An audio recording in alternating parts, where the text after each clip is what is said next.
Merci de me donner la parole.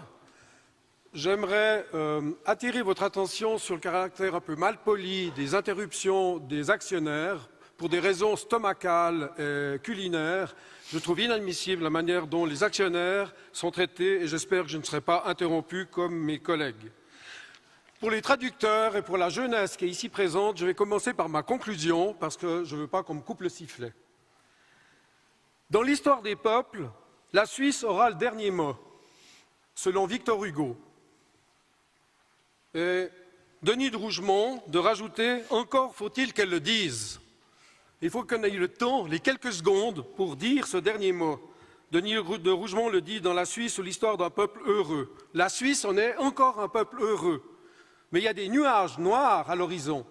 Et on devrait avoir le droit d'en parler démocratiquement devant une assemblée et pas parler du buffet qui refroidit, qui est coupé, etc. La Suisse est pour la paix. Mais elle investit dans des armes nucléaires, des armes à sous-munitions, c'est gravissime. Nous avons des scores soviétiques de 97%, 98%. On est vraiment dans un système soviétique ou chinois communiste. La Suisse est pour la paix depuis des siècles. Inspirons-nous de Saint-Nicolas de Flue, dont on fête les 600 ans maintenant, cette année, qui est dans le Palais fédéral. Il y a sa statue dans le Palais fédéral.